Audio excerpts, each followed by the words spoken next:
Selamat malam, Shalom semua. Malam ini kita lanjutkan seri kita tentang Kitab Keluaran. Malam ini adalah sesi ke-20 dengan tema Nehustan. Apa itu Nehustan? Ini yang akan kita bicarakan. Patung ular tembaga. Apa yang kita bisa dapat hikmatnya dari kisah ini?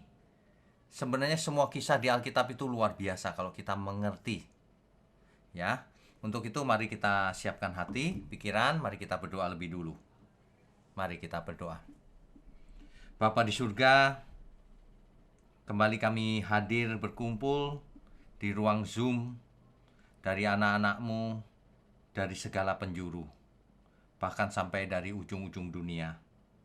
Kesempatan yang luar biasa ini, hamba mohon Kau berkati dari awal sampai akhir. Kau berkati channel kami ini, gerejamu di tempat ini, agar semua orang meskipun online bisa menjadi anggota gereja. Karena sudah zamannya semuanya menjadi online. Terima kasih Tuhan, Tuhan pakai mulut hamba-Mu untuk menyampaikan kebenaran ini. Hanya di dalam nama Tuhan Yesus kami berdoa. Amin. Bapak Ibu sekalian, seperti tadi sudah saya sebutkan, malam ini adalah sesi ke-20 Kitab Keluaran dengan topik khusus Nehustan, patung ular tembaga. Ya, kita lanjutkan dulu.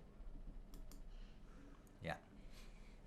Sebenarnya ini bukan bagian dari Kitab Keluaran, tetapi merupakan masih satu seri, yaitu perjalanan bangsa Israel menuju tanah Kanaan. Ya.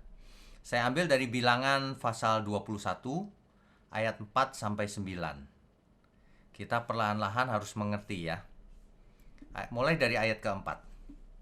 Setelah mereka berangkat dari Gunung Hor, berjalan ke arah Laut Tebero untuk mengelilingi tanah Edom, maka bangsa itu tidak dapat lagi menahan hati di tengah jalan.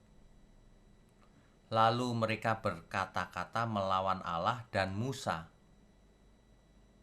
Bapak Ibu sekalian, kalau ikut sesi online Bible Study ini, tentu mengerti bagaimana bangsa ini sering sekali bertengkar dengan Musa.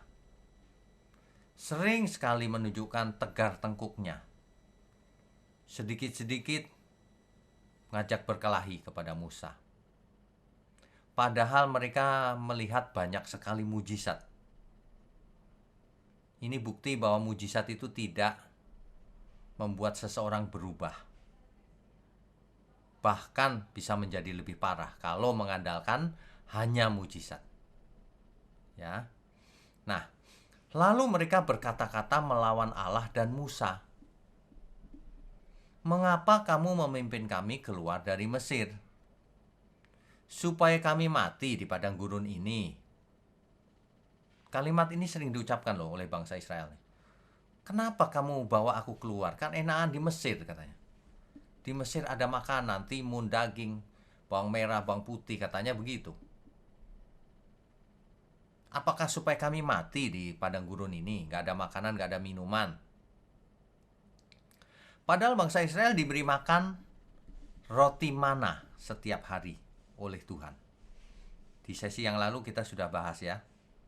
Sepanjang perjalanan menuju Kanaan selalu diberi roti mana. Tapi selalu saja mereka tidak puas. Komplain, maunya daging. Nanti ketika sampai ke Kanaan, setelah mereka bisa makan hasil bumi di sana, barulah roti mana itu berhenti. Ya, masih ingat ya? Supaya kami mati di padang gurun ini. Sebab di sini tidak ada roti dan tidak ada air. Dan akan makanan hambar ini kami telah muak. Waduh, ini sebenarnya kurang ajar ini umat ini. Makanan hambar ini maksudnya adalah roti mana, roti yang turun dari surga. Bayangkan, mereka berani loh bicara bahwa makanan hambar ini kami telah muak. Bosen aku gitu. Waduh. Berani sekali ya melawan Tuhan ya.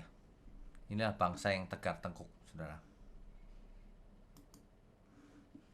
Ya, tadi disebut dari Mount Hor ya. Dari Mount Hor. Ternyata di Alkitab itu ada 2 yang namanya Gunung Hor. Ada 2, saudara. Yang di bawah itu yang disebut di Bilangan 20 ayat 22 sampai 28 dan Ulangan 32 ayat 50. Gunung Hor yang di bawah itulah Harun mati di situ. Seperti kita tahu di sesi-sesi yang lalu, Harun tidak mungkin masuk Kanaan. Mengapa? Karena ia buat salah dengan Musa juga buat salah. Tidak percaya kepada Tuhan. Itu kesalahan Harun sudah kita bahas. Makanya ia mati di Gunung Hor. Nah, Gunung Hor ada 2 ya. Meskipun lokasi tepatnya sulit dipastikan, tapi perkiraan ada di lokasi ini. Ini sekedar pengetahuan. Jadi Gunung Hor yang di atas itu di atasnya Gunung Hermon. Ya, begitu. Kita lanjutkan dulu. Ya. Di ayat ke-6, lalu Tuhan menyuruh ular-ular tedung ke antara bangsa itu yang memagut mereka, menggigit mereka, sehingga banyak dari orang Israel yang mati. Bapak Ibu perlu tahu, di gurun pasir itu ada banyak sekali jenis ular. Ular tedung, ular yang berbisa. Kalau ada yang menyebutnya ular berapi. Maksudnya apa? Maksudnya kalau ular itu menggigit, racunnya itu terasa panas sekali, menderita sekali sebelum mati. Ular tedung. Ya, jadi inilah yang ditakutkan oleh bangsa Israel kalau melewati gurun. Di gurun itu banyak sekali ular, jenis ular yang beracun. Nah, ayat ke-7. Kemudian datanglah bangsa itu mendapatkan Musa dan berkata, kami telah berdosa. Bangsa Israel ini selalu begitu. Dia berani, tapi kemudian kalau kena tulah atau hukuman, baru ngaku lagi, kami ini telah berdosa. Ngulang-ngulang terus begini. Sebab kami berkata-kata melawan Tuhan dan engkau. Berdoalah kepada Tuhan, supaya dijauhkannya ular-ular ini daripada kami. Lalu Musa berdoa untuk bangsa itu. Di sebelah kanan ini, oke, nggak apa-apa, kita lanjutkan dulu ya. Ya, Bapak Ibu sekalian, maka berfirmanlah Tuhan kepada Musa, buatlah ular tedung, maksudnya patung ular tedung, dan taruhlah itu pada sebuah tiang. Jadi patung ular tedung ditaruh di tiang. Maka setiap orang yang kalau digigit ular tedung itu, jika ia melihat tiang yang ada ular patungnya itu, akan tetap hidup. Jadi tiang dengan ular itu, kalau ada bangsa yang orang Israel yang kena gigit ular berbisa itu, dia lihat ke tiang itu, dia tidak mati, tetap hidup. Tapi kalau nggak melihat ke tiang itu, mereka mati. Begitu ya kisahnya. Kita lanjutkan dulu. Ya.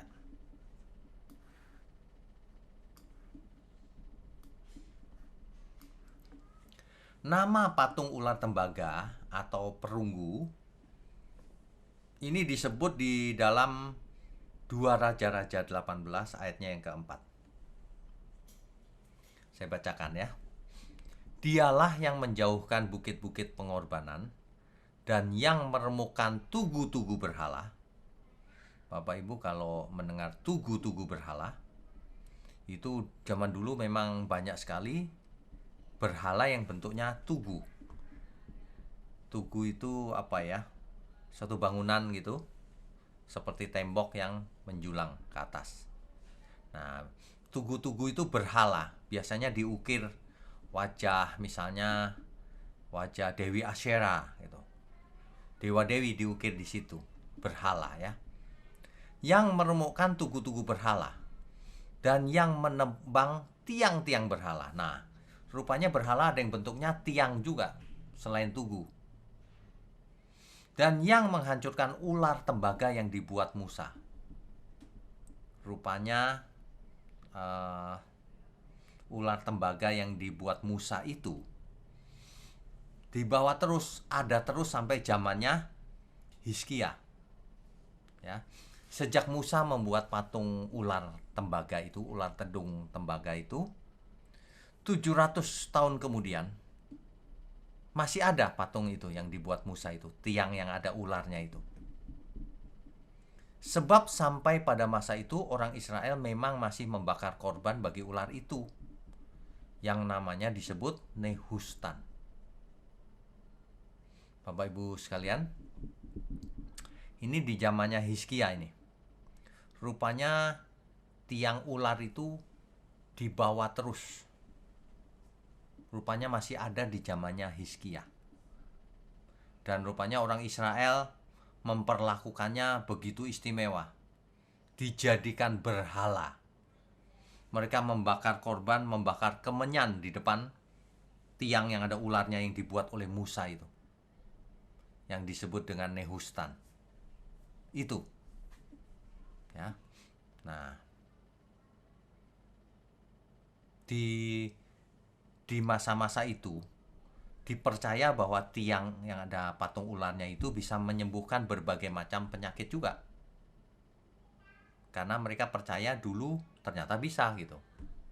Nah, jadi setelah 700 tahun kemudian setelah Musa membuatnya, orang Israel malah membuatnya menjadi berhala.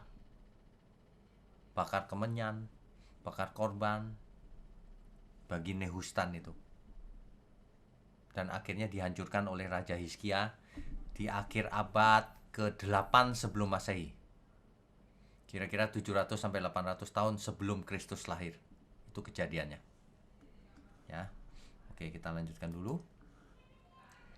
Bapak Ibu tentu masih ingat di pertemuan kita yang lalu bahwa Allah itu Allah yang cemburu. Ya. Di Keluaran 34 ayat 13-nya. Sebaliknya mesbah-mesbah mereka haruslah kamu rubuhkan. Ini perintah Tuhan loh. Tugu-tugu berhala mereka kamu remukkan. Dan tiang-tiang berhala mereka kamu tebang. Yang dibuat oleh Musa itu termasuk tiang bentuknya. Tiang, di atasnya ada ularnya. Dijadikan berhala oleh bangsa Israel sampai zamannya Hizkia. Ya. Nah, tiang-tiang berhala di situ termasuk tiangnya Dewi Asyera. Ini sudah pernah kita bahas nih. Asyera itu kata lainnya Asitoret. Ya. Nama Dewi kesuburan. Istri dari dewa El. Makanya kalau kita bicara soal El, El Roy, El Shaddai, dan sebagainya, El itu dipakai juga sebagai nama dewa. Ya. Istri dari dewa El itu Asyera atau Asitoret menurut cerita mitosnya. Ya. Kepala dewa Kanaan. Kepala dewa Kanaan itu El. Jadi kepalanya para dewa. Ya. Begitu kira-kira. Nah, ayat 14-nya, sebab janganlah engkau sujud menyembah kepada Allah lain. Karena Tuhan yang namanya cemburuan adalah Allah yang cemburu. Janganlah kau buat bagimu Allah tuangan. Ini jelas nih hukumnya. Makanya Raja Hizkia menghancurkan Nehustan itu. Begitu ya. Nah, kenapa ya manusia itu kok cenderung membuat berhala? Cenderung sukanya berhala. Kecenderungan manusia menjadikan benda-benda yang dianggap memiliki kuasa itu selalu saja terjadi. Inilah yang sebenarnya dilarang Tuhan melalui 10 firman Tuhan. Benda-benda itu bisa berupa apa saja. Mau besar, mau kecil, mau padat, mau cair, apapun bisa dijadikan berhala oleh manusia. Contohnya ketika Gideon membuat efod. Efod itu baju keagamaan zaman itu ya, efod. Waktu Gideon membuat baju, orang Israel malah menyembah efod itu. Coba bayangkan. Hakim-Hakim 8 ayat 27. Coba kita baca sebentar ya. Hakim-Hakim 8 ayat 27. Kemudian Gideon membuat efod dari semuanya itu, yaitu dari emas dan sebagainya seperti dijelaskan ayat sebelumnya, dan menempatkannya di kotanya di Ofra. Di sanalah orang Israel berlaku serong dengan menyembah efod itu. Inilah yang menjadi jerat bagi Gideon dan seisi rumahnya. Ya. Jadi ketika Gideon mati, orang Israel kembali serong lagi dengan mengikuti para Baal dan membuat Baal Berit menjadi Allah mereka. Heran ya, sukanya berhala. Sampai sekarang manusia suka membuat berhala dari berbagai barang yang dianggap memiliki kuasa. Termasuk di gereja-gereja. Banyak sekali berhala.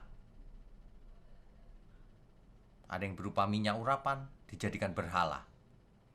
Melawan setan pakai minyak urapan. Coba, menghina Tuhan gak itu? Ada roh Allah di dalam diri kita, tapi mereka mengandalkan minyak urapan. Itu menghina roh Allah loh, Roh Kudus. Dan itu tidak ada di Alkitab. Tidak ada. Ya. Minyak urapan yang ada di Alkitab gunanya bukan buat itu.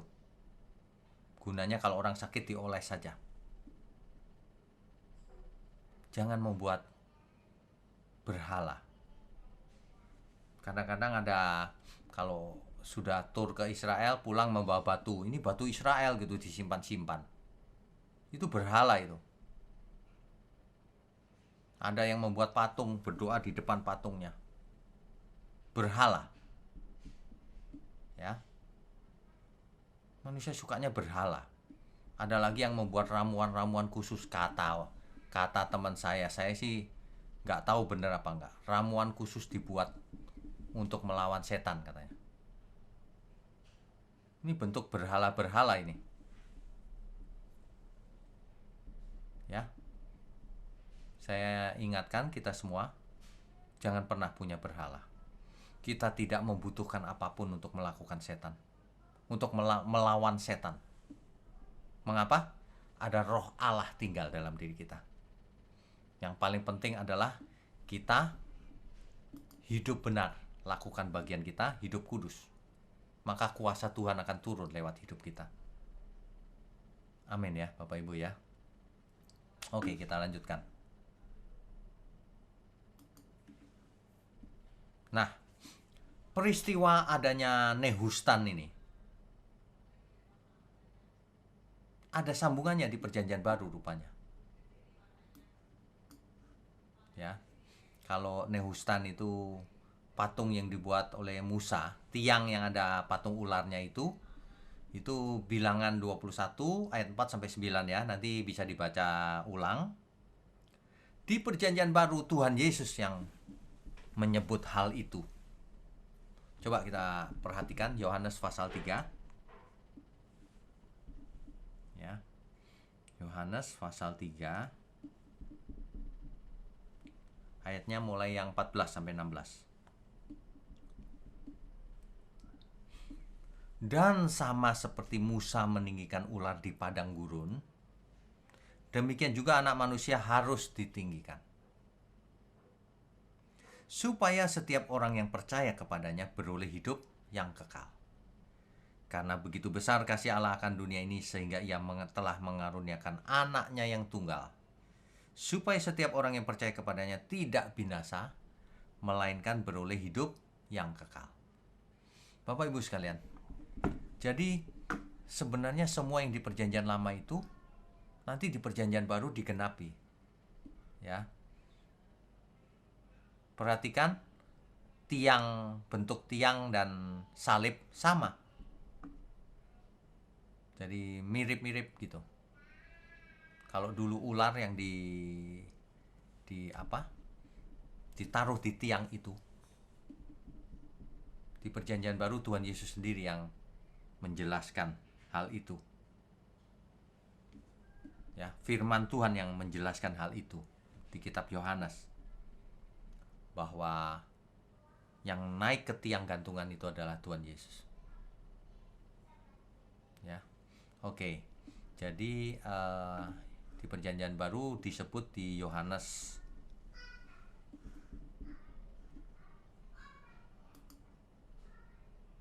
Yohanes 3 ayat 14 sampai 16. Ya. Bapak Ibu sekalian, di gambar yang di kanan ini masih ingat gak ya? Saya tunjukkan di sesi yang lalu. Ini adalah replika, tapi terlalu besar sih, ya nggak apa-apa. Ini adalah model daripada tiang dengan ular tedung yang dibuat oleh Musa. Ini model saja, bukan ini. Kan sudah dihancurkan oleh Raja Hizkia, ingat itu. Ini ada di puncak Gunung Nebo. Di pertemuan kita yang lalu kan saya tunjukkan tuh Gunung Nebo. Nah ini, di mana Musa mati di Gunung Nebo. Ya, ya, oke, kita lanjutkan. Ya, jadi sebenarnya ada kebenaran yang sangat luar biasa, paralel. Ya, kebenaran yang sangat paralel. Perhatikan baik-baik. Kalau dahulu Musa meninggikan ular tembaga di sebuah tiang, maka di Perjanjian Baru itu artinya adalah Yesus ditinggikan di tiang salib. Ada paralelnya, ingat, selalu demikian. Polanya itu selalu ada paralelnya. Ya. Kalau dahulu ular tedung itu mematikan, kalau digigit ular tedung itu, maka manusianya mati. Nah, di Perjanjian Baru itu artinya adalah ular tedung itu mewakili dosa. Bahwa dosa itu membinasakan. Ya. Nah, kemudian Tuhan mengizinkan ular-ular tedung itu menggigit. Tuhan tidak mengusir, bahkan mengizinkan.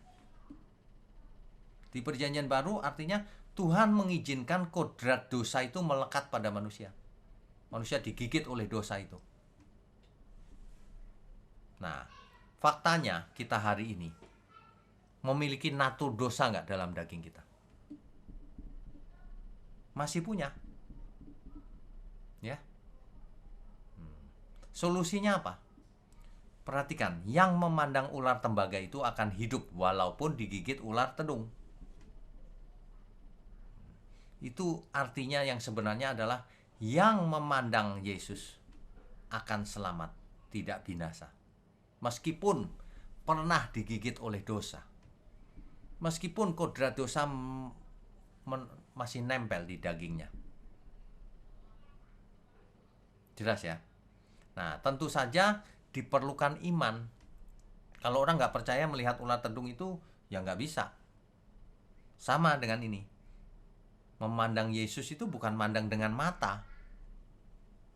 Itu perlu iman. Dan ingat, iman itu ada perbuatannya. Buktikan bahwa kita beriman. Kalau dulu imannya dengan melihat tiang dengan ular tembaganya itu.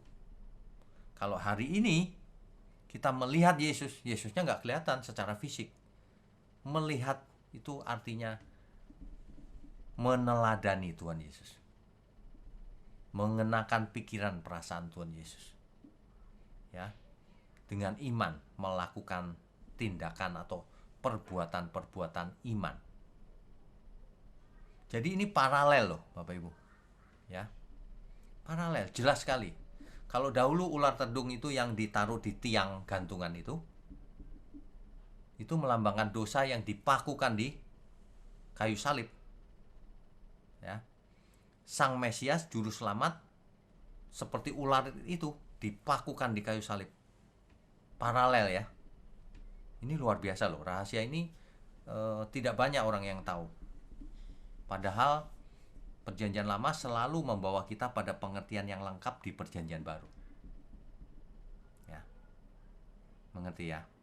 Nah, di Ibrani 12 ayat 2, di situ dikatakan begini, marilah kita melakukannya dengan mata yang tertuju kepada Yesus, yang memimpin kita dalam iman, dan yang membawa iman kita itu kepada kesempurnaan, yang dengan mengabaikan kehinaan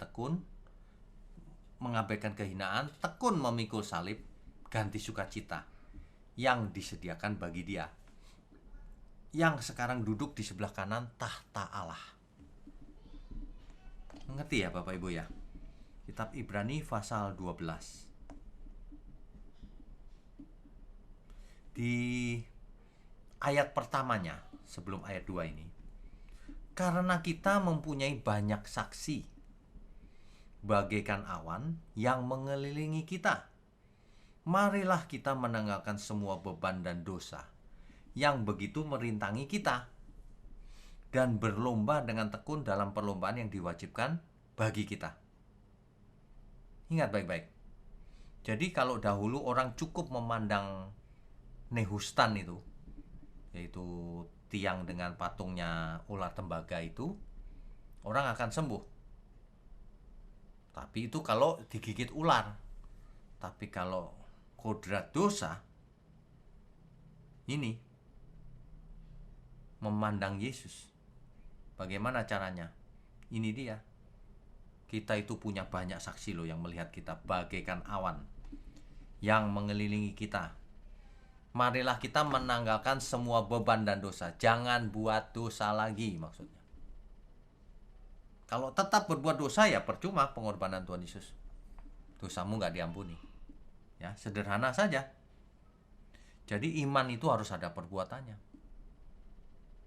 Iman itu sempurna ketika kita memandang Yesus.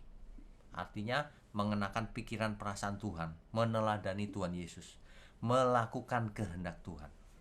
Itu artinya. Ya. Ini paralel luar biasa ini, kebenaran yang paralel ini. Ya. Ya. Bukan kebetulan kalau kata teks asli dalam bahasa Ibrani Mashiach.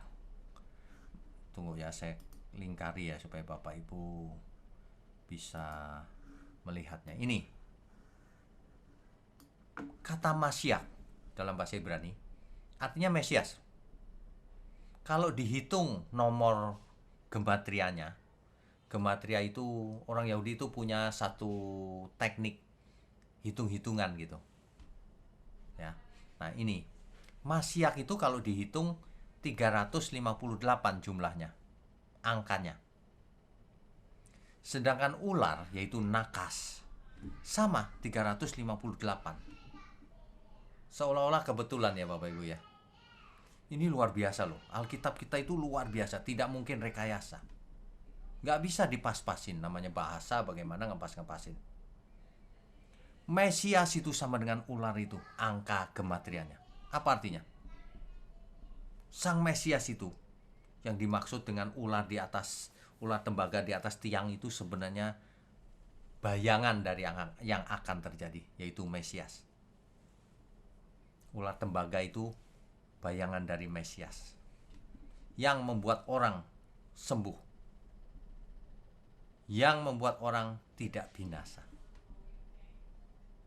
Oleh bilur-bilurnya kamu sudah sembuh. Ya. Jadi heran ya, nomor gematriannya Mesias dan ular itu sama loh. Itu menyambung, membuat sambungan antara Perjanjian Baru dan Perjanjian Lama. Di Perjanjian Baru yang tergantung di tiang salib adalah Tuhan Yesus. Di Perjanjian Lama yang tergantung di tiang yang oleh Musa ditinggikan itu adalah ular. Dan ternyata ular itu bayangan akan Tuhan Yesus yang tergantung di tiang salib. Nomornya sama, nomor gematriannya. Ya. Amin ya. Ini kebenaran ini luar biasa kalau kita mengerti. Sama seperti dahulu Musa meninggikan, tiang yang ada ular tembaganya itu. Ular-ular tedung kan banyak, tidak disingkirkan oleh Tuhan.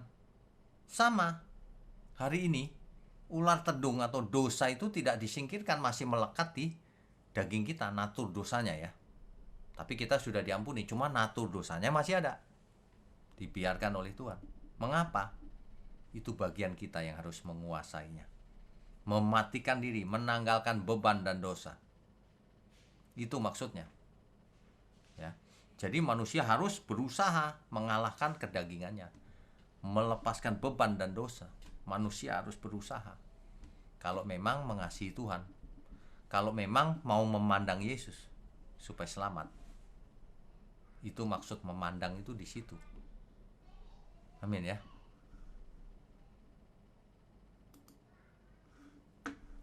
Pertanyaan berikutnya, jika demikian, apakah ular itu lambang setan? Kan selama ini banyak orang Kristen yang berpikir ular itu selalu setan. Kan begitu kan? Tentu saja kalau peristiwanya yang di Eden, Adam dan Hawa dan ular, nah ularnya ini adalah setan, lambang setan. Betul. Tentu saja kalau di kitab Wahyu 12 ayat 9, dan naga besar itu, si ular tua yang disebut iblis atau satan. Nah, kalau itu jelas setan. Makanya baca Alkitab harus sesuai konteksnya. Jangan setiap patung ular atau naga dibilang setan. Itu cuma patung biasa, kecuali disembah-sembah. Itu jadi berhala. Ya. Orang Kristen itu banyak yang aneh. Ketemu patung boneka katanya setan. Patung ular apalagi, pasti setan kata dia. Lukisan naga dibilang ada setannya. Aneh-aneh banyak orang ini. Ya. Kita teruskan dulu ya. Padahal kita tahu. Coba ketika Musa dan Harun melawan tukang sihir Fir'aun di istana, tongkat Harun atau tongkat Musa menjadi ular. Kalau ular lambang setan, maka itu setan dong. Kan bukan. Ini justru lambang kekuasaan Tuhan. Dalam kasus ini, Musa dan Harun melawan tukang sihir Fir'aun di istana. Dalam konteks itu, ularnya tukang sihir mewakili setan. Ularnya Musa, tongkat menjadi ular, mewakili pihak Tuhan. Kan begitu. Ya. Begitu juga dengan Nehustan yang Musa membuat patung ular tembaga. Apakah itu lambang setan? Bukan. Itu lambang keselamatan. Barang siapa digigit, lihat ke sini. Kamu gak mati nanti. Nah, gitu. Ya. Bahkan Yesus sendiri mengutus para muridnya dengan berpesan agar begini, hendaklah kamu cerdik seperti ular. Lah kalau ular itu lambang setan, masa kamu cerdik seperti setan? Kan enggak begitu. Amin ya. Jadi jangan selalu stereotip, oh pokoknya ular itu setan gitu. Belum tentu. Tergantung dari kasusnya, konteksnya. Bahkan Yesus gematriannya sama dengan ular. Itu sebenarnya mau menyambungkan itu Nehustan dan Yesus. Yang digantung di tiang, Yesus juga digantung di tiang salib. Mengerti ya? Jadi ular itu tidak selalu setan, tergantung dari konteksnya. Makanya kalau baca Alkitab tidak boleh mengambil kesimpulan tanpa melihat konteks. Konteks seluruh Alkitab juga. Ya. Oke, kita lanjutkan. Dulu ada yang begini nih, saya nggak tahu sekarang masih ada apa enggak. Katanya logo apotek itu ular. Ada ularnya pak. Yang asli logonya ular dan mangkok, yang asli. Ada saja loh yang mengira, wah ini setan ini pasti. Gitu.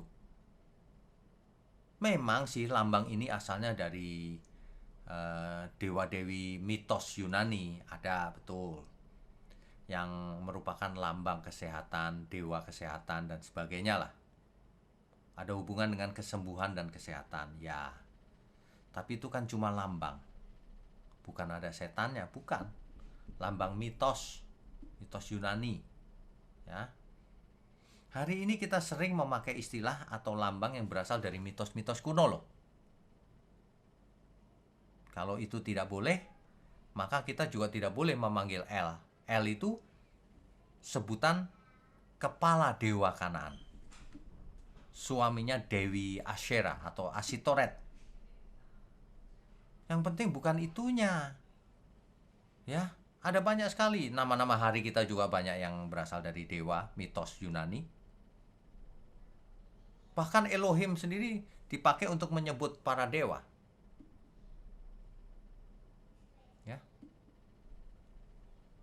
Oke, jangan dikit-dikit setan, dikit-dikit setan. Harus sesuai konteksnya. Ular bisa dipakai Tuhan juga dalam konteks tertentu. Amin ya. Oke. Rabu depan kita akan belajar tentang tabir ruang Maha Kudus. Di kitab Keluaran, masih ingat? Kita membuat di situ dikisahkan terakhir membuat apa? Tabernakel. Nah, di tabernakel itu ada pemisah antara ruang Maha Kudus dan ruang kudus. Tabir ruang Maha Kudus.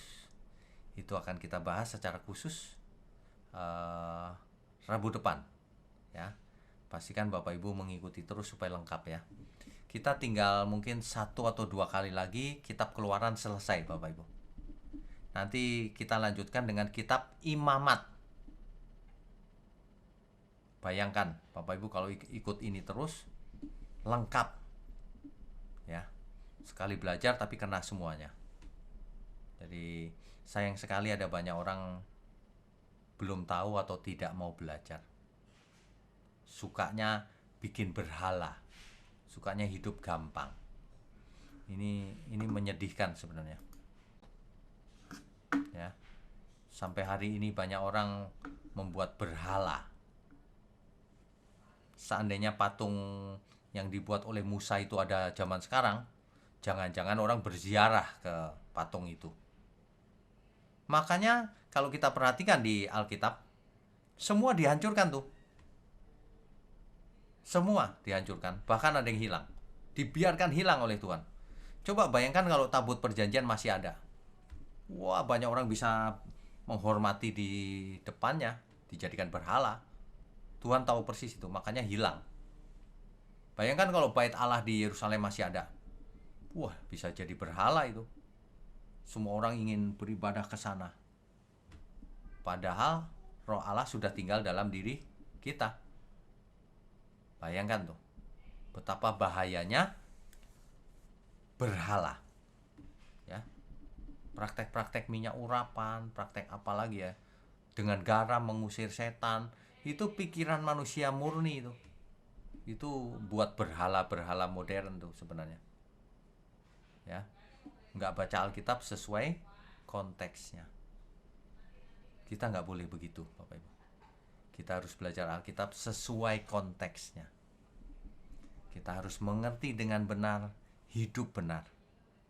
Bayangkan, kalau orang melawan setan lalu bingung cari minyak urapan. Nggak perlu, kita melawan setan ya, ada Roh Allah dalam diriku. Cukup.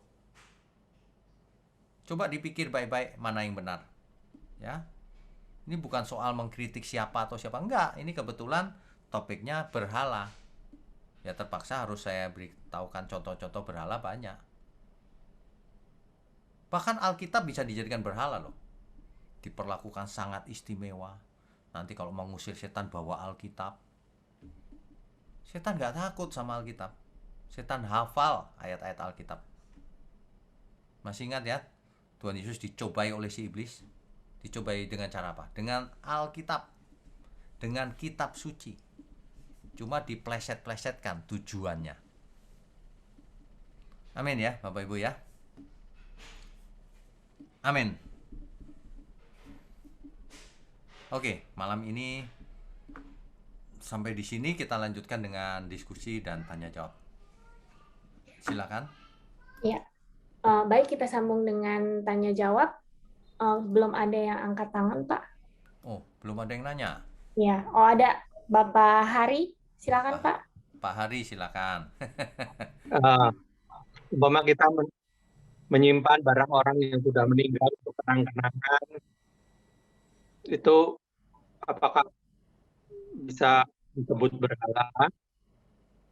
Terus Oh, oke, baik. eh, Jelas Pak, yang jelas kedua, pertanyaannya. Ada ya, beberapa pertanyaan ya. ya, Oke, yang kedua apa kedua, Pak? langit baru dan bumi baru itu apakah pasti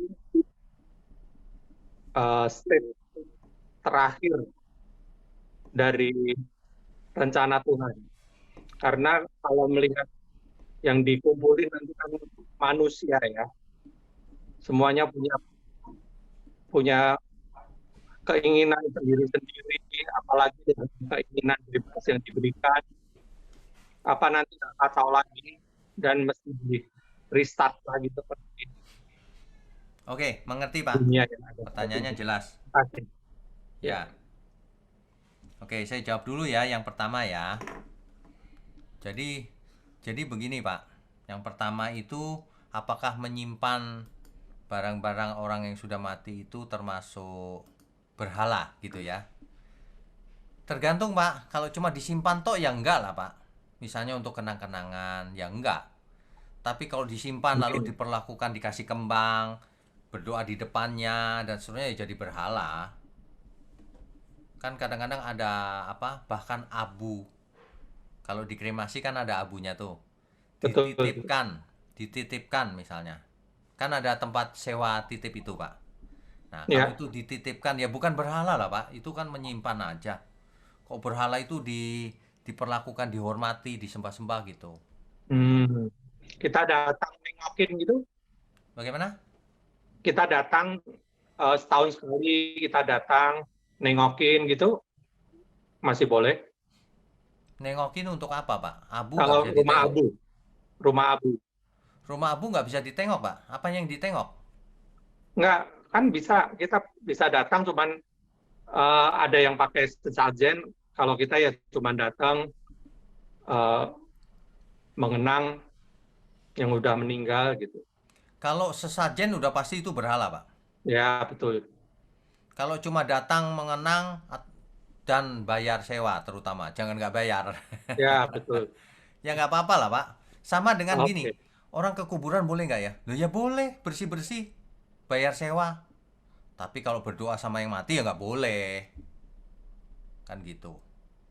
Oke. Jelas ya? Jelas. Oke. Tuhan berkati Pak. Ya, yang kedua Pak. Yang kedua, iya betul. Langit baru, bumi baru, ya LB3, itu apakah stage terakhir, kondisi terakhir? Itu adalah kondisi terakhir Pak. Mengapa? Disebut di kitab Wahyu, di sana terdapat kebenaran. Artinya udah nggak ada lagi yang lain. Setan, roh jahat sudah nggak ada lagi. Yang sampai sana adalah orang-orang yang sudah mengerti kebenaran, meskipun mungkin belum sempurna juga. Bedanya apa dengan dulu Adam? Adam dahulu tidak punya pengalaman apa-apa Pak. Kalau kita sudah punya pengalaman, ada setan, ada roh jahat, manusia sudah jatuh dalam dosa, kita tahu persis Pak. Nanti waktu kita bersama Tuhan, kita akan lihat kenangan bumi yang jadi lautan api. Nggak mungkin berani lagi Pak. Keinginan yang tidak lagi. Itu terakhir Pak. Amin. Makasih Pak. Ya, Tuhan berkati. Tuhan berkati. Oke, berikutnya. Oke, baik. Selanjutnya Ibu Ningsih, silakan Bu.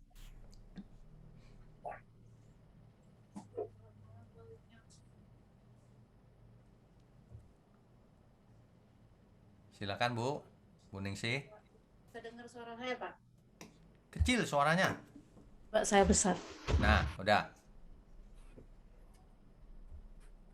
Ini mau tanya Pak mengenai kadang orang memberhalakan, apakah ini disebut memberhalakan Alkitab? Karena ada yang fanatik sekali, kan kalau kita baca kan sering ada dicoret-coret gitu, dikasih tanda, oh ini mengena ke kita itu. Itu ada yang kalau itu dibilang itu apakah itu memberhalakan, karena untuk mencoret-coret Alkitab itu katanya nggak boleh karena itu kan firman Tuhan.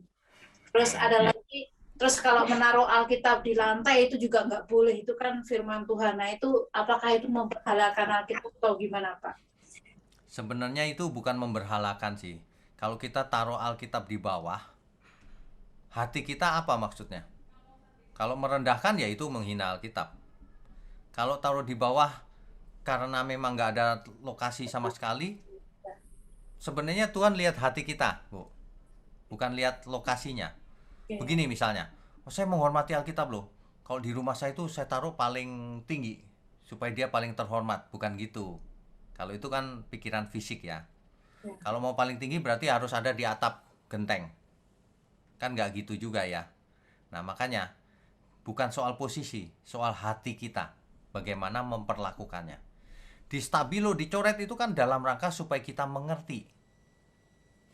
Bukan berhala.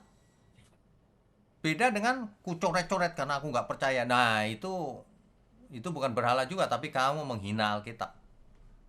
Gitu. Nggak masalah. Berarti boleh ya Pak kalau ditanda-tandain gitu? Boleh Karena dong, supaya kita mengerti. ya karena ada di gereja saya itu bilang itu kan firman Tuhan, nggak boleh Alkitab ditanda-tandain, itu nggak boleh. Jadi harus bersih gitu. Harus bersih, dibungkus plastik, jangan dibaca sekalian. Biar baru terus kondisinya. Ya kan beda banget. Kita kalau ketemu teman ya, Alkitabmu baru ya. Kamu menghormati Alkitab. Bukan. Nggak pernah dibaca itu artinya. Jadi boleh ya Pak ditanda-tandain. Boleh, gitu. boleh. Makasih Pak. Nah, ada orang yang begini, Bu. Kalau kita bawa iPad gitu, oh itu bukan Alkitab. Alkitab tuh harus yang cetakan gitu. Itu juga aneh tuh. Ya, memang Itu banyak juga aneh. memang banyak ada pro kontra, kan sekarang semua ada di download di HP itu kan Pak. Iya. Jadi kalau di gereja pada ngelihat terutama orang-orang tua nih Pak, kadang bilang kok nggak bawa Alkitab malah bacanya mobile phone gitu, kok malah bukanya mobile phone gitu. Nah itu kalau umat Israel yang zaman dulu, Bu, ada di zaman sekarang kita dibilang pakai kertas pun bukan, itu mesti yang tulisan di kulit binatang. Manusia banyak yang aneh-aneh gitu sih. Yang penting itu bukan tulisannya atau cetakannya atau tintanya.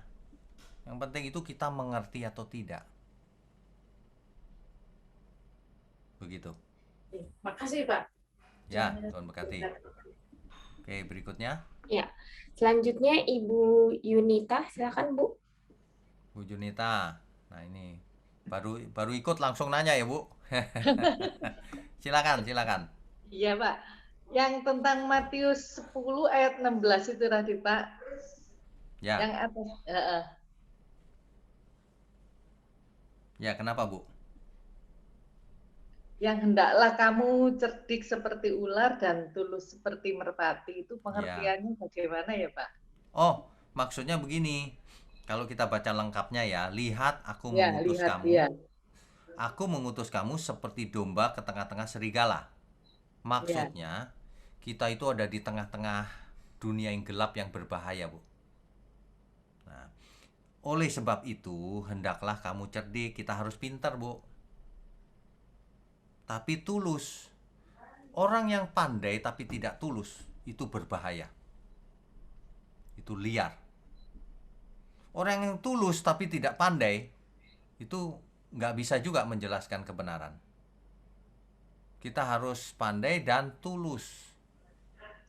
Itu baru lengkap, ya. Kenapa dipakai ular ya Pak? Cerdiknya kenapa dipakai ular ya Pak? Karena ular itu dianggap binatang cerdik hari itu.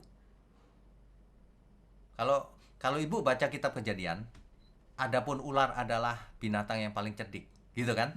Iya. Nah, jadi pengertian orang zaman itu ular itu paling cerdik gitu. Dan cerdik ular itu bukan lambang setan loh, Bu. Iya. Tergantung yang mana, ya kan? Gitu. Cerdik tapi bukan ngakali ya Pak ya? Bukan. Cerdik di sini tulus. Kalau ngakali itu bulus. Ya, beda sama-sama ulus-ulusnya. Iya, terima kasih Pak. Terus yang kedua Pak, orang kan sering bilang jangan memberhalakan anakmu, jangan memberhalakan suamimu, ya kan itu berhala juga gitu ya Pak ya. Maksudnya kalau ada kita terlalu gimana gitu sama suami atau sama anak gitu, itu memberhalakan juga ya Pak ya. Maksudnya Jadi gimana? begini, Alkitab jelas sekali berkata begini, jika kamu lebih mengasihi yang lain, kamu nggak layak bagiku. Kalimat itu ditulis dalam bentuk yang ekstrim. Kalau kamu tidak membenci ayah ibumu, suamimu, istrimu, anakmu, dan bahkan dirimu sendiri, kamu nggak layak bagiku. Itu bukan disuruh benci, maksudnya tingkat cintanya itu harus nomor satu Tuhan. Nah, kalau kita mengasihi suami melebihi Tuhan, itu berhala namanya. Mengasihi anak melebihi Tuhan, itu berhala namanya. Berhala itu artinya segala sesuatu yang tidak berkenan bagi Tuhan, yang menjadi penghalang. Jadi kita mengasihi suami, istri, anak, ya sebagai mereka, jangan seperti mengasihi Tuhan. Tuhan beda lagi. Yang prioritas pertama harus Tuhan, kebenaran. Dan itu akan menyelamatkan seluruh keluarga juga gitu. Jelas ya, Bu? Iya Pak. Makasih Pak Ignyo. Oke, Tuhan berkati. Tuhan berkati Pak. Berikutnya. Ya, berikutnya Ibu Evi. Silakan Bu. Bu Evi, silakan. Terima kasih. Pak Wignyo, saya mau bertanya. Ya, Bu. Biasanya kan kalau ada hari, katakanlah hari istimewa dalam acara-acara seperti Hari Pahlawan atau Hari Ulang Tahun Provinsi, kami ikuti sama-sama mengikuti ziarah ke mereka-mereka yang dianggap berjasa. Nah, biasanya di acara ada sesi untuk berdoa. Nah, apa yang harus kita doakan ini? Ini orang udah mati, memang dia berjasa, tapi kira-kira Pak Wignyo, supaya kita jangan berdoa untuk orang mati. Bagaimana Pak ya? Apa yang Pak Wignyo kita harus adakan? Apakah salah jika kita mengikuti ziarah bersama-sama untuk menghargai atau menghormati orang yang sudah mati ini sebagai pahlawan karena dia berjasa? Oke, bagaimana baik. itu Pak? Pertanyaannya jelas. Jadi begini Bu, kita datang sebagai penghormatan itu tidak salah. Sama seperti kalau kita datang ke rumah duka, ada saudara teman kita atau sahabat kita yang meninggal, kan kita datang tuh sebagai bentuk penghormatan terhadap keluarganya juga, nggak masalah. Tapi kita jangan berdoa pada yang mati, kalau itu salah. Nah, makanya kita berdoanya bagaimana? Kalau semua berdoa, ya kita berdoa sama Tuhan aja. Tuhan, dunia ini begini, fana, semua orang akan mati, tapi aku nggak mau selamanya mati. Aku mau hidup benar bagi Tuhan. Doa sendiri aja Bu, nggak usah urusan dengan mendoakan itu, nggak ada. Setelah mati nggak ada yang bisa didoakan, sudah selesai penilaiannya. Tapi kita harus hormati. Biasanya Pak biasanya Pak disuruh atau diberi tugas untuk berdoa. Wah, bingung ini mau doa gimana nih? Oh, kalau disuruh berdoa ya Ibu berdoa untuk kota, bangsa, pemimpin agar mewarisi sifat-sifat kepahlawanan ini. Gitu. Bukan mendoakan semoga arwah yang pahlawan ini diterima, bukan doa Kristen itu. Jelas ya, Bu? Disuruh berdoa iya dong. Terima kasih Pak, betul. Gitu. Jadi kita memperingati. Terima kasih Pak. Berdoa untuk para pemimpin dan seterusnya gitu. Semua yang hadir gitu. Pasti mantep, Bu. Makasih Pak. Ya, Tuhan berkati. Berikutnya. Ya, selanjutnya Ibu Yohana. Silakan Bu. Bu Yohana, silakan.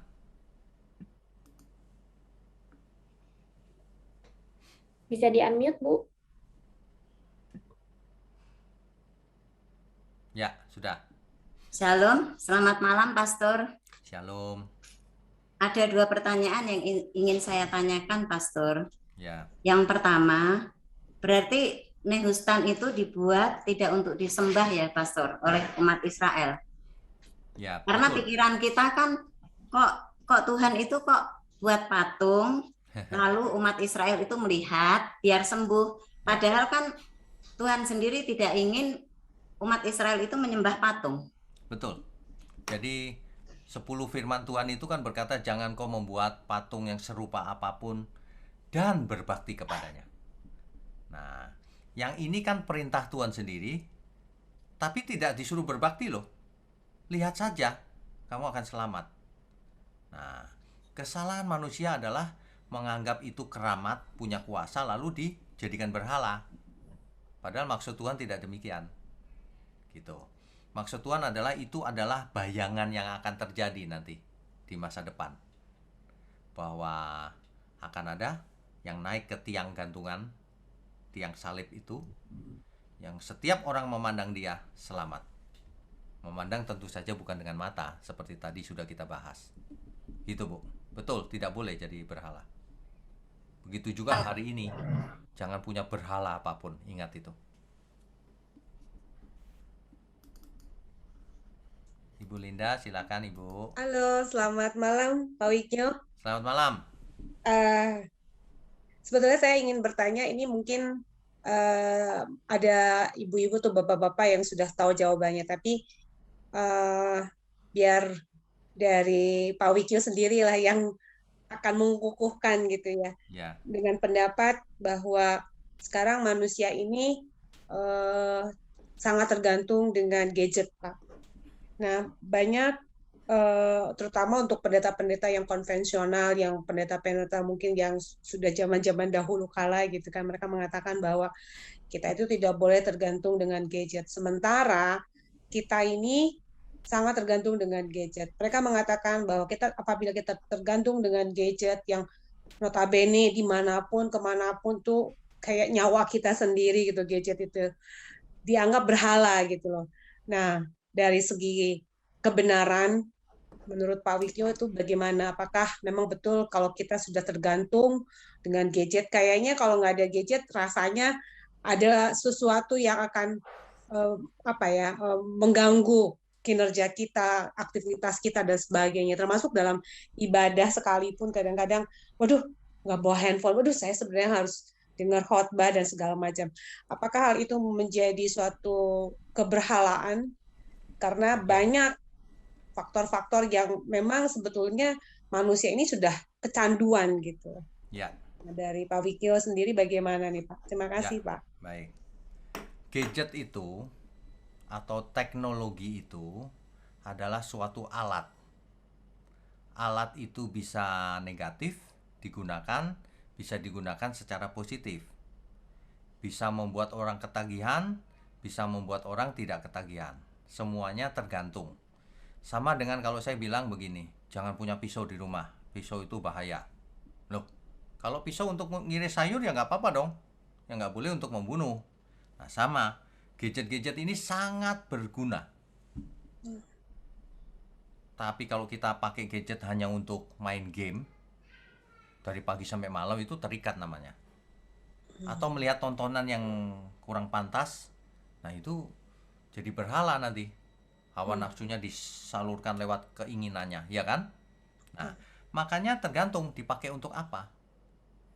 Kalau zaman dulu, kita kalau buka Alkitab, itu bisa Alkitab pertama, kemudian leksikon, kemudian kamus, kemudian komentari, dan macam-macam, Bu, secara manual.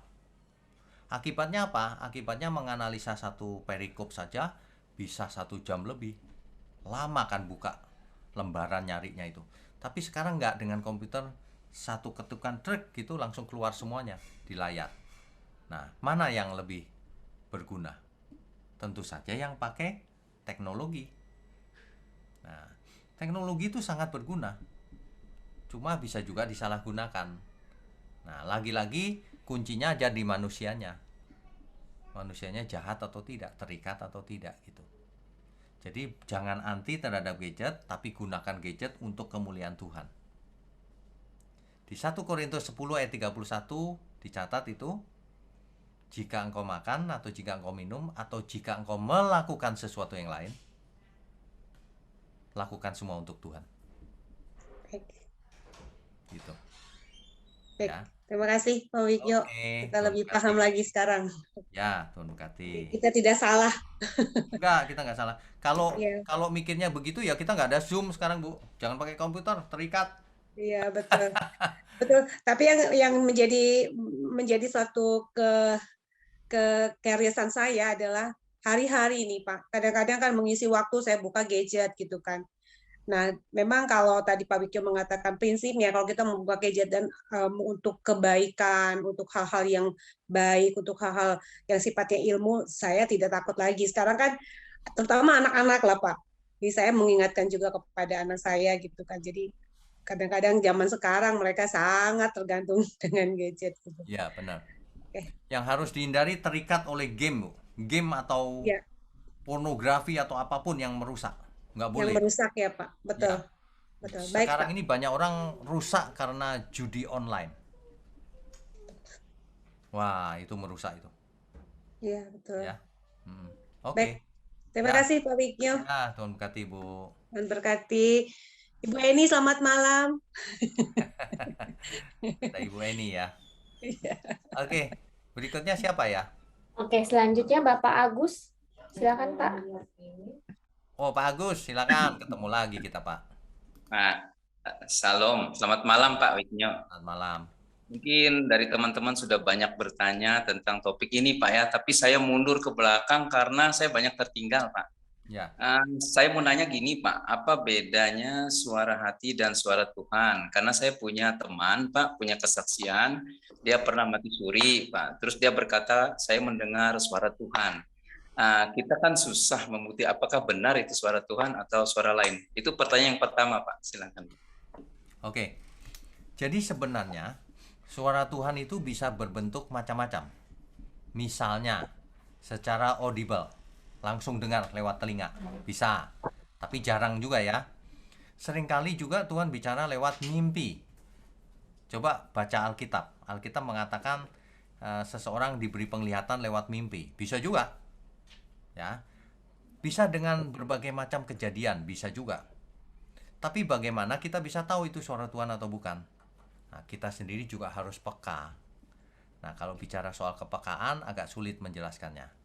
Artinya apa? Artinya kita harus belajar firman sebenar-benarnya, selengkap-lengkapnya, dan hidup di dalamnya. Nanti peka Pak, bisa membedakan.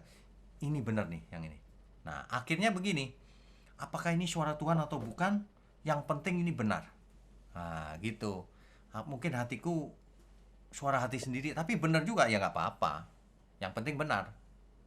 Daripada orang merasa aku mendengar suara Tuhan, tapi bohong dia sebenarnya. Atau sebenarnya yang dibicarakan tidak sesuai isi Alkitab, berarti dia mendengar suara setan itu. Cuma merasa suara Tuhan. Ya. Gitu Pak. Ya, kenapa saya bertanya Pak? Takutnya sekarang kan ada pengajaran yang tidak sesuai Alkitab. Ya, banyak Pak. Yang kedua Pak, saya bertanya tentang penyembuhan. Ya.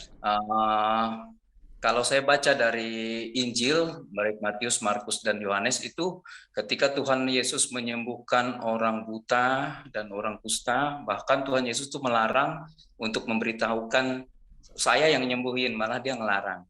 Nah, yang saya pertanyakan, saya bukan menghakimi ya Pak ya, yang saya pertanyakan apakah penyembuh in the name of Jesus itu langsung tak sembuh, sedangkan saya baca Alkitab dari Paulus ya, Paulus sendiri Pak, 3 kali atau berapa kali dia mau sembuh tapi nggak sembuh, malah Tuhan berkata cukup kasih karuniaku, justru dalam kelemahan itu karya Tuhan itu sempurna. Bagaimana menurut Bapak? Karena saya membaca dari Matius pasal 7 ayat 22, pada hari terakhir banyak orang akan berseru kepadaku, Tuhan, Tuhan, bukankah kami bernubuat demi namamu dan mengusir setan demi namamu dan mengadakan banyak mujizat demi namamu?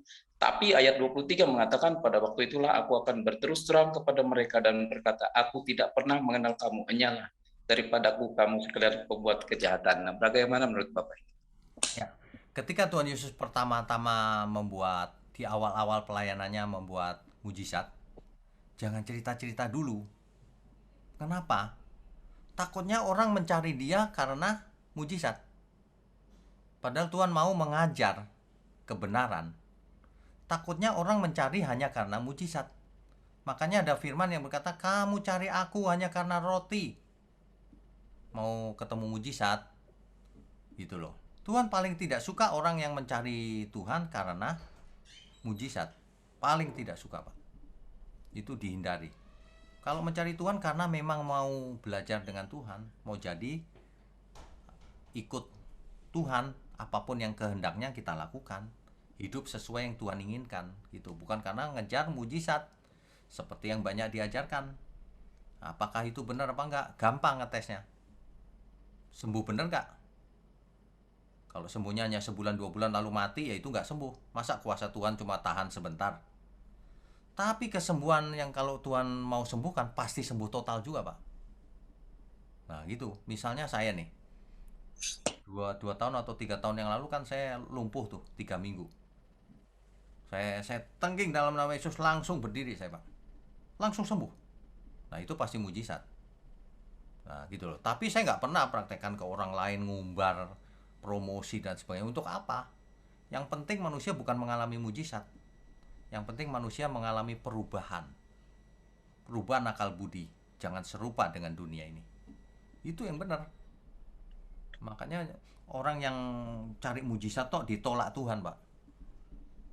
Di Alkitab ada Yohanes 2 ayat 23 sampai 24. Saya bacakan ya.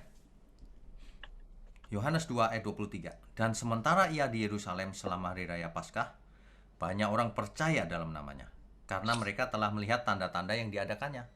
Banyak orang percaya karena melihat mujizat. Ayat 24-nya.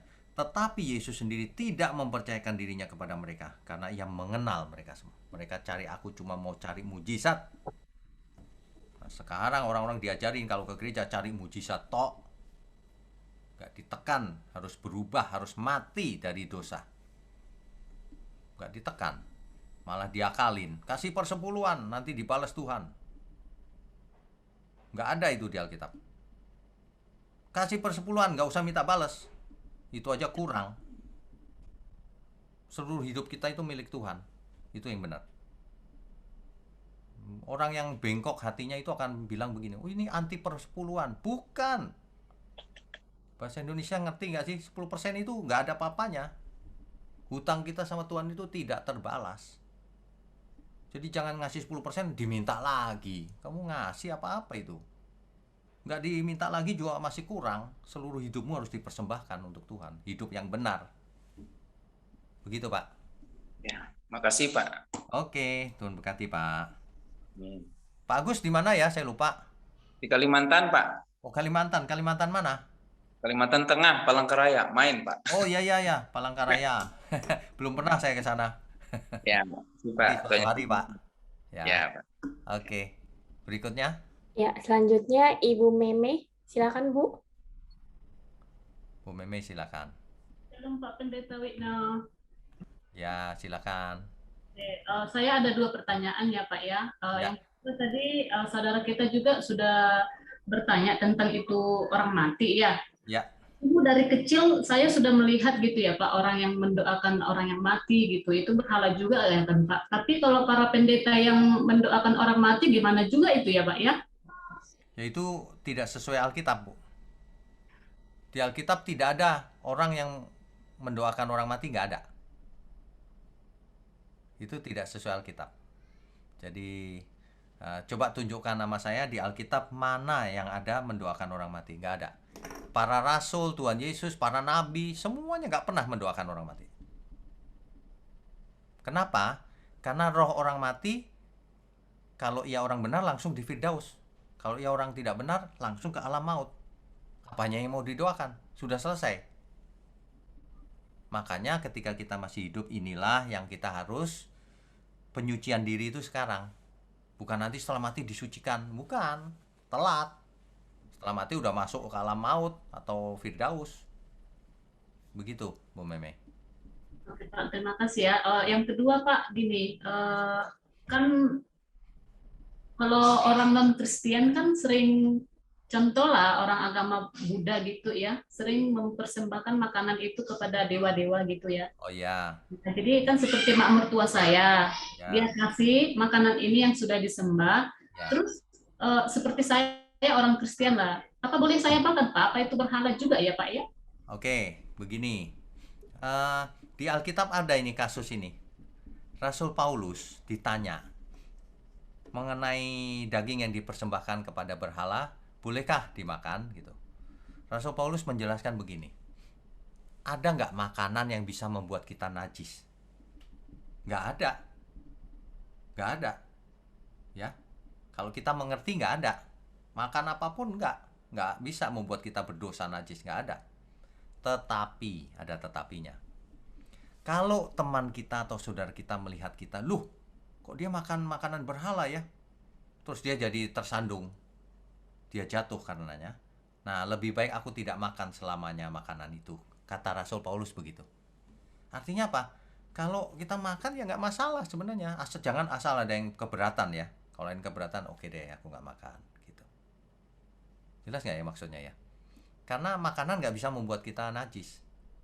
Jiwa kita jadi kotor nggak bisa. Itu hanya makanan. Lagi pula saya mau kasih contoh begini. Kalau kita makan di luar, di restoran maksudnya, kita tanya nggak ke yang punya restoran, kamu punya berhala nggak? Kan nggak kan? Siapa tahu dia buka restoran tapi dia pergi ke berhala supaya laris restorannya. Iya, kita makan di restoran banyak kok. Saya lihat ada gantungan-gantungan, itu dapat dari sana itu pasti. Gitu.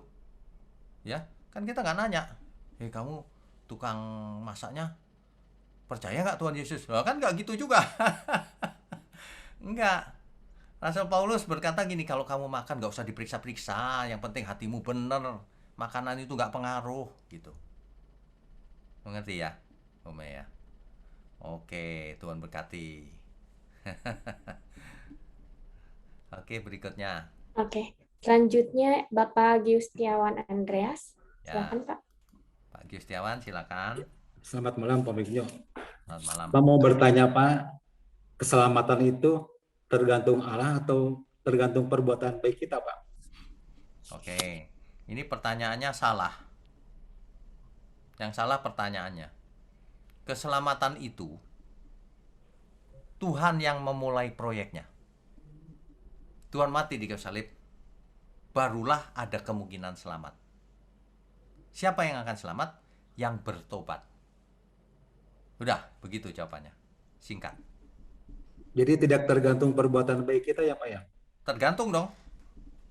Kalau kita jahat bisa masuk selamat nggak? Ya enggak. Lah iya, itu udah simpel kan? Oke ya Pak. Terus di dalam firman Tuhan mengatakan, kerjakanlah keselamatan. Nah, kita yang sudah ditebus itu, kan percaya kepada Tuhan Yesus itu kan kita sudah ditebus, kita tuh sudah dapat keselamatan. Nah, kalau kita kerjakan keselamatan itu masih untuk mencari keselamatan nggak Pak? Siapa bilang Pak, kita sudah selamat? Tuhan Yesus mati di kayu salib. Semua kita sudah selamat belum? Belum tentu. Kalau orang masih hidup dalam dosa, belum selamat Pak. Kalau orang sudah bertobat, nggak hidup dalam dosa lagi, barulah dia selamat. Karena Alkitab berkata dengan jelas, barang siapa tidak bertobat, dosanya tidak diampuni. Kisah Para Rasul 3 ayat 19, contohnya. Ada banyak ayat yang mengatakan demikian. Makanya kerjakan keselamatanmu dengan takut dan gentar. Supaya kamu nggak jatuh lagi dalam dosa. Ayo, sampai mati. Gitu. Kalau kita udah tekun nih, tapi sebelum mati berkhianat. Yang mati binasa Pak. Yang selamat itu yang tekun sampai akhir. Oke, satu lagi Pak. Kalau kasih karunia anugerah Allah itu ya, keselamatan itu berlakunya itu semasa kita hidup di bumi atau sampai di kekekalan nanti Pak? Di kekekalan gitu maksudnya. Oke. Kalau kita sudah mencapai keselamatan itu, maka di bumi ini kita sudah selamat juga. Setelah itu dibawa ke LB3, itulah keselamatan yang lengkap. Setelah sampai ke kerajaan surga. Termasuk selamat juga dong. Selamat masa cuma di bumi tapi nggak nyampe surga, kan nggak gitu. Lengkap. Gitu Pak. Jadi semasa hidup juga Pak sampai di kekekalan juga ya Pak ya? Iya dong, pasti. Justru keselamatan yang penting itu kekekalan, Pak. Oke. Ya paham Pak. Terima kasih Pak Winyo, Tuhan Ya, berkati. Tuhan berkati, Pak. Oke, masih 2 lagi, silakan. Ya, selanjutnya Ibu Vitaria. Silakan, Bu. Bu Vita, silakan. Selamat malam Pak Wiknyo. Selamat malam. Di sini saya ada 2 mungkin pertanyaan Silakan. berkaitan dengan apa yang Bapak jelaskan tadi. Kenapa sampai 700 tahun Allah itu membiarkan patung ular tembaga itu seperti dibuat berhala oleh bangsa Israel? Karena Bapak mengatakan bahwa bangsa Israel itu selalu membawa patung ular tembaga dan membakar kemudian serta korban. Padahal bangsa Israel juga pada saat itu kan sudah ada Pak, seperti kemah pertemuan, di mana di situ juga mereka membakar korban. Ya. Itu yang pertama Pak. Ya. Oke, jadi saya tidak mengatakan selama 700 tahun bangsa Israel melakukan itu. Tidak. Saya mengatakan begini, setelah 700 tahun kemudian dijadikan berhala. Nah, apakah sepanjang jalan itu jadi berhala? Enggak juga, kita nggak tahu. Tidak dicatat, Bu. Gitu ya. Itu kan kejadian itu setelah 700 tahun kok begitu? Dihancurkan sama Raja Hizkia gitu, Bu. Oh ya, Pak. Ya. Oke, yang kedua. Kemudian yang kedua, Pak, sering kali ketika saya misalnya ziarah ke makam, itu seringkali ada di beberapa makam itu ada dibuat rokok dan juga lilin yang dinyalakan. Ya. Nah itu kan pasti salah ya Pak. Kalau kita tidak boleh, Bu. Kalau Kristen tidak boleh. Untuk apa? Kalau Kristen ya. Kalau saudara kita yang Katolik mungkin melakukan itu. Kalau Kristen enggak. Itu bedanya. Kemudian yang ketiga Pak, berikutnya kebetulan saya ini kan di gereja apa Pak? Kalau di Kalimantan ini kan Pak GKE ya, Gereja Kalimantan Evangelis itu. Ya. Dan kita biasanya kalau hari Paskah, hari kebangkitan Yesus itu kita ada ibadah Pak di jam 5 pagi itu Pak di kuburan. Dan kita biasanya di situ menyalakan lilin Pak di masing-masing kuburan. Nah, kira-kira pendapat Bapak bagaimana Pak? Tujuannya apa, Bu? Hanya untuk memperingati kebangkitan Yesus. Loh. Oh, memperingati kebangkitan Yesus. Bukan, nggak ada hubungan dengan kuburannya itu ya, enggak ya? Kayaknya enggak. Kalau enggak ya nggak apa-apa lah, Bu. Peringatan mau di rumah, mau di kuburan, mau di mana aja sebenarnya nggak masalah sih. Yang penting jangan ada berhala di hati kita gitu. Itu kan nggak ada berhala. Ya, Pak. Iya. Terima kasih, Pak. Oke. Satu lagi terakhir ya. Iya. Yang terakhir Bapak Pantas Panggabean. Atau Ibu Eni yang mau tanya. Iya. Pak Pantas, silakan Pak. Shalom Pak, terima kasih atas waktu saya Pak. Ya, shalom. Saya cuma mau nanya sedikit. Saya berasal dari gereja mainstream ya Pak. Ya. Nah, waktu dulu setiap ada orang mati, orang meninggal mau ditutup peti itu selalu diberkati Pak dalam nama Bapa, Anak dan Roh Kudus. Oke. Nah, sekarang setelah saya di karismatik hal itu nggak ada. Ya. Nah, sekarang apa bedanya? Sebenarnya ya Pak, ketika orang sudah mati itu tidak ada aturan yang baku Pak. Tidak ada aturan yang baku. Mau bagaimana? Kalau saya misalnya di pemakaman gitu ya, petinya sudah masuk gitu, ya saya bilang, Bapa di surga, saya serahkan ini, hamba serahkan ke dalam tanganmu. Debu kembali menjadi debu. Udah kasih tanah lalu ditutup gitu. Nggak ada yang baku Pak. Intinya nggak masalah, jangan asal ada berhala dalam hati kita. Gitu. Enggak, bukan Pak. Maksudnya kan pada saat peti itu sebelum ditutup gitu loh Pak. Biasanya begitu Pak. Jadi pendeta itu selalu memberkati jasad itu gitu Pak. Oh, oke. Kalau itu Diberkati dalam nama Bapa, Anak, dan Roh Kudus, kata. ya, ya, Terus sebelum dikasih minyak ya Pak, ya. Kalau baru minyak itu kan Pak. kita kasih minyak wangi tuh. Iya betul. Nah, Tapi itu dia selalu memakai kata dalam Bapa, Anak, dan Roh Kudus gitu. Nah, tapi oh, setelah di karismatik, saya selalu ngikutin itu, hampir tidak ada ya Pak. enggak, kita Jadi enggak kalau berkati. ditutup, ayo panggil petugas tutup, udah. Kita enggak berkati mayat, Pak. Kita enggak berkati mayat. Kita serahkan saja Tuhan ke dalam tanganmu, semuanya kembali. Itu aja. Oh gitu Pak. Mm-mm. Ya Kita Pak. enggak Saya pikir aturan di mainstream memang harus begitu. Setelah di karismatik tidak ada aturan seperti itu gitu. Iya, kita nggak ada aturan seperti itu. Oh gitu Pak. Ya. Ya Pak. Makasih Pak. Oke, tidak terasa sudah 8:30 ya. Sudah habis nih, semua sudah pertanyaan sudah masuk. Ini seperti ujian aja nih setiap Rabu malam saya. Oke, senang sekali bisa ketemu Bapak Ibu setiap Rabu ya. Bapak Ibu senang nggak sih ketemu tiap Rabu? Aduh. Oke, sebelum di itu kita berdoa dulu aja ya, sebentar. Nanti bisa ngobrol sebentar.